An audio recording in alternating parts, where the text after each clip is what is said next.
সীমান্ত দিয়ে প্রতিবেশী দেশ থেকে পুশিন করার চেষ্টা চলছে। বাংলাদেশের দিকে কেউ কালো হাত বাড়ালে তা ভেঙে দেয়া হবে বলে হুঁশিয়ারি দিয়েছেন জামায়াত আমির ও বিরোধী দলীয় নেতা ডক্টর শফিকুর রহমান। বিকেলে খুলনা সার্কিট হাউস ময়দানে 11 দলীয় ঐক্যের বিভাগীয় সমাবেশে প্রধান অতিথির বক্তব্যে এই হুঁশিয়ারি দেন তিনি। জামায়াত আমির অভিযোগ করেন, বিএনপি জাতিকে দেয়া কথা রাখেনি। খুলনা সার্কিট হাউস ময়দান 11 দলীয় ঐক্যের বিভাগীয় সমাবেশে সকাল থেকেই জড়ো হতে থাকেন জোটের বিভিন্ন পর্যায়ের নেতাকর্মীরা। সমাবেশে 11 দলীয় জোট নেতারা বলেন, এই দেশে দুটি পক্ষ তৈরি হয়েছে, একটি বাংলা পক্ষ আর অপরটি ভারত পক্ষ। ভারত পক্ষের লোকজনের এই দেশে ঠাঁই হবে না বলেও হুঁশিয়ারি দেন তারা। এছাড়া বলেন, এই সরকার জনগণের সরকার নয়, এই সরকার ফ্যাসিবাদের পেছনে ধাবিত হচ্ছে বলেও মন্তব্য করেন 11 দলীয় জোট নেতারা। 18 কোটি মানুষকে আমরা বোঝাতে চাই, এই সরকার জনগণের সরকার নয়, এই সরকার কর্তৃত্ববাদী ফ্যাসিবাদের দিকে ধাবিত হয়েছে।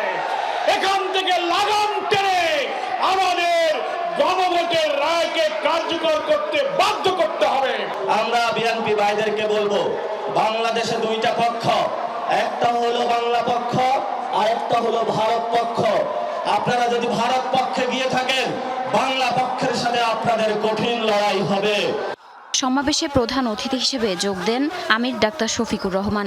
ডাক্তার শফিক বলেন, সীমান্ত দিয়ে প্রতিবেশী দেশ থেকে পুশিন করার চেষ্টা চলছে। বলেন, বাংলাদেশের দিকে কেউ কালো হাত বাড়ালে তা ভেঙে দেয়া হবে। পুশিনের নামে একটা দেশ তাদের নাগরিকদেরকে অবৈধভাবে আমাদের দেশে ঠেলে দিতে চাচ্ছে।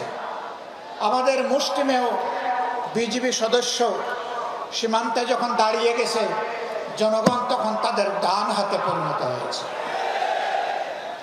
এই ডান হাত সারা বাংলাদেশের 20 কোটি মানুষ।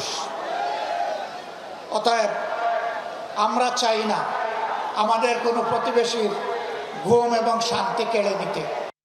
বিরোধী দলীয় এই নেতা বলেন, বিএনপি জাতিকে দেয়া কথা রাখেনি, ভুল সংশোধন করে তাদের জনগণের কাতারে আসার আহ্বান জানান ডাক্তার শফিকুর রহমান। বিএনপি জাতির সাথে দেওয়া কথা রাখে নাই। আমরা বিএনপিকে বলছি, দেশ এবং জাতির স্বার্থে আপনারা ভুল করছেন, আপনারা ভুল সংশোধন করে জনগণের কাতারে আসুন, জনরায়কে সম্মান করুন।